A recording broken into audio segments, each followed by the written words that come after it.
Bossing, ba't lumalaki yung harvest mo? Biro mo pa naman. 590 watts na panel. Tapos, 12 na piraso. 7,000 watts, 28 ang temperature. So, wow, amazing. Ito yung 6.5 kilowatt natin mga boss. Ito yung ginagamit namin sa shop. So, yan, nag-harvest siya ng 7,000 may sobra. So, tingnan natin dito sa device. Tingnan natin. Wait, mga idol, tingnan natin dito. Dito tayo sa battery. Ayan, pa-constant voltage na yung battery. Tapos, yan.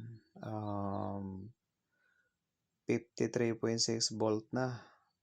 84% ang charging. Tapos, 102 ang charging ampere niya.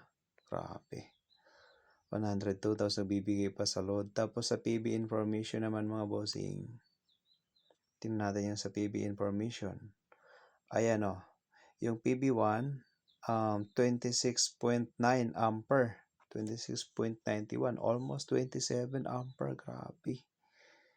Tapos, dito naman, saan pa yan?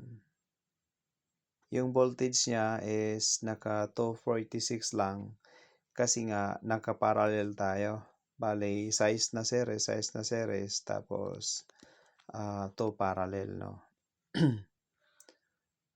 Pakano naman ito. Sobra naman to. Ayan o. 7,000. So, balik tayo. So, ayan. Nasa 6,900 pa rin ang kanyang harvest. Tapos, ang load niya is 1,142. So, ganun siya mga bossing. Tapos, ito kung mapapansin nyo, mayroong tulong ang grid.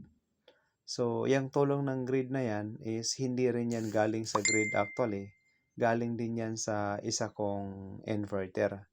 Kasi nga, sa laki po ng sinusuplayan namin, nagdalawa kaming inverter. Tapos, minsan pagkagabi or madaling araw, tinutulungan ko itong isang inverter dahil maliit pa yung capacity ng battery nito. Pero ngayon, mayroon na kaming balak na palakihin ang capacity nito. So, yun yung nakikita nyo. Pero actually, galing po yan doon sa isang inverter namin. Hindi yan mismo galing sa grid talaga. Kaso lang, dahil nga nakatap siya sa ACN, kaya ang labas dito is parang galing sa grid. Pero, wow, pakalakas naman humatak ng harvest nito. So, yun lang mga bossing. Salamat sa panunood.